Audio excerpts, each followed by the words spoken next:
26 दिसंबर 2024। ये साल जाते जाते हमारे लिए इतने दर्द दे गया, इतनी चीजें इसमें हुई कि हम लोग शायद ये साल कभी नहीं भुला सके। ऐसा ही एक दर्द 26 दिसंबर को 9:15 के करीब हमारे समक्ष आया। सबसे पहला ये दर्द जब हमारे समक्ष आया तो शायद पूरा देश गमगीन हो गया। क्या नेता, क्या अभिनेता और कौन आम आदमी तक जिनके दिल को छू जाते थे, वो मनमोहन सिंह हम सबको छोड़कर चले गए। हमारे पूर्व प्राइम मिनिस्टर मनमोहन सिंह, उनका रुतबा एक ऐसा था कि कभी उन्होंने राजनीति खेलने के वक्त कभी भी कुछ गलत आरोप प्रत्यारोप किसी पे नहीं किए। एक किस्सा यूं है कि मनमोहन सिंह जब जा रहे थे लॉबी से, तब उन्होंने एक पत्रकार से बात करते हुए ये पूछा था कि आपको क्या लगता है कि मेरा जो पहला टर्म प्राइम मिनिस्टर का था वो कैसा था। तब मनमोहन सिंह साहब को उस पत्रकार ने बताया था कि सर, आपको सब लोग एक रिमोट प्राइम मिनिस्टर के नाम से जानते हैं। तब मनमोहन सिंह साहब ने उनको मुस्कुराते हुए एक जवाब दिया था कि भले ही आज लोग मुझे रिमोट प्राइम मिनिस्टर कहते हो, बट इतिहास मुझे याद रखेगा। जो मैंने काम किए वो इतिहास में दर्ज होंगे। और वैसा ही कुछ आज होने जा रहा है, क्योंकि जो अमेरिका के साथ में न्यूक्लियर डील हुई थी हमारी, उसमें सरदार मनमोहन सिंह साहब का बहुत बड़ा और अहम रोल था। इसके अलावा मनमोहन सिंह साहब ने और एक बहुत बड़ी अच्छी काम जो किया था वो था पीवी नरसिम्हा राव की सरकार में जब मनमोहन सिंह साहब को वित्त मंत्री बनाया गया था। उस समय हमारी माली हालत अच्छी नहीं थी, हमारे देश की हालत इतनी अच्छी नहीं थी। उस समय मनमोहन सिंह साहब ने फाइनेंस मिनिस्टर का पद संभाला और देश को उन ऊंचाइयों पे पहुंचा दिया कि आज हम गर्व से कह सकते हैं कि आज हम 5वीं सबसे बड़ी अर्थव्यवस्था है। इसके अलावा एक और किस्सा है, संजय बारू की किताब है एक्सीडेंटल प्राइम मिनिस्टर। उसमें मनमोहन सिंह साहब से जुड़े हुए कई सारे अंदरूनी किस्से संजय बारू ने हमारे समक्ष लाके प्रस्तुत कर दिए। और उन किस्सों को देखने के बाद कभी कांग्रेस के अगेंस्ट में एक भी मनमोहन सिंह साहब की तरफ से एक भी स्टेटमेंट नहीं आया। जबकि संजय बारू से उन्होंने ज्यादा कुछ कभी बात नहीं की इसको लेकर, पर ये जरूर कहा था कि आपने जो भी कुछ लिखा है मैं ये नहीं बोलना चाहता था कहीं पे। इसका मतलब कहीं ना कहीं उनका एक मौन समर्थन था इस किताब के लिए, और जो भी इस किताब में हुआ था वो जानते थे कि ये किताब सही दर्शा रही है जो चीज उनके साथ हुई थी।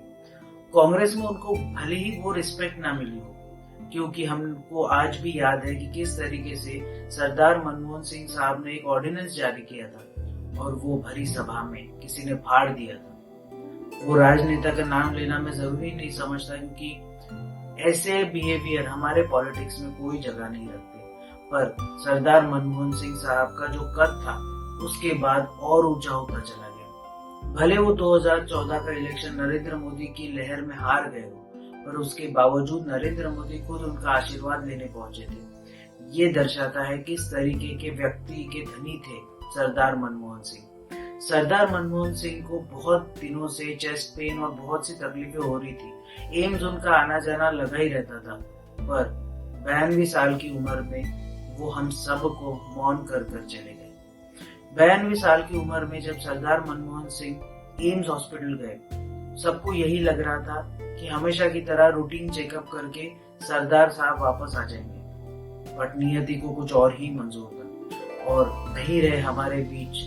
जो कि इकोनॉमी के करता धरता थे हमारे, वो नहीं रहे। आज के डेट में भी कितने न जाने उनके काम होंगे जो शायद पर्दे के पीछे उन्होंने किए होंगे। मुझे ये नहीं पता कि सरदार मनमोहन सिंह ने अभी के वित्त मंत्री निर्मला सीतारमण जी को कभी कोई गाइडेंस दिया या नहीं, बट जितना मैं उनको जानता हूँ, जितना मैंने उनके बारे में पढ़ा है, उससे मेरे को एक चीज जरूर पता है कि इतना तो है कि सरदार मनमोहन सिंह साहब ने कुछ ना कुछ अपने इनपुट्स दिए होंगे जीएसटी को लेकर, चाहे कोई भी इसको लेकर, और उनको वो शायद क्रेडिट के कभी भूखे नहीं रहे। कई सारे उनके जो मीडिया एडवाइजर्स थे वो बोलते थे कि सर कभी तो भी आप मीडिया से बात कर लीजिए, अपने कार्यकाल में जो जो आपने किया वो बता दीजिए, बट वो कभी इस चीज के लिए रेडी नहीं थे। उन्होंने स्ट्रेट अवे एक ही चीज कहा था कि इस उम्र में आप मुझे अभी बदलने को कहेंगे तो मैं बदल नहीं सकता। ऐसे थे सरदार मनमोहन सिंह।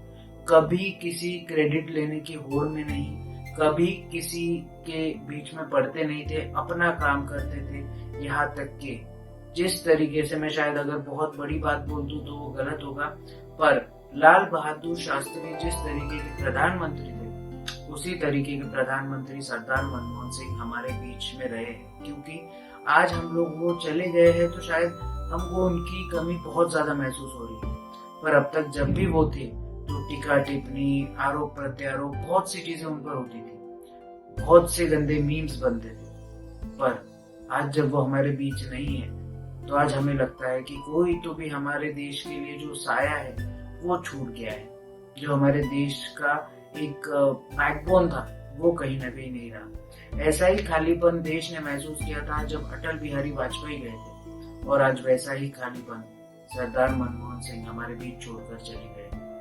अगर हम सरदार मनमोहन सिंह साहब की जितनी भी किताबें हो या जो भी उनके लिटरेचर हो, जितने भी उन्होंने लिखा है, अगर उन सब को हम लोग अपने रोजमर्रा की जिंदगी में, या फिर हमारे जो पॉलिटिक्स वाले जो लोग हैं, अभी जो सत्ता में लोग हैं, वो भी थोड़ा सा अमल कर ले, तो शायद ये देश आज भी, जो मोदी जी का सपना है कि $5 ट्रिलियन इकोनॉमी उनको बनाना है, तो वो सरदार मनमोहन सिंह साहब के गाइडेंस या उनकी किताबों के अलावा कोई नहीं कर पाएगा। और ये मैं एक पत्रकार होने के नाते बहुत सहजता से बता रहा हूँ कि उनका गाइडेंस, उनका एक्सपीरियंस, ये इस देश में बहुत जरूरी था।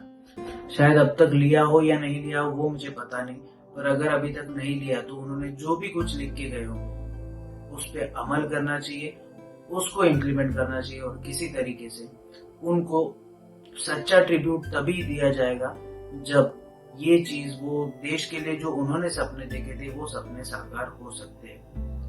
26 दिसंबर को ऐसा तो हो गया कि सरदार मनमोहन सिंह साहब हम सबको छोड़कर चले गए, पर आज भी और कल भी और आने वाले कल भी सरदार मनमोहन सिंह साहब की जितनी भी गाथा रहेगी वो सुनहरे अक्षरों में लिखी जाएगी।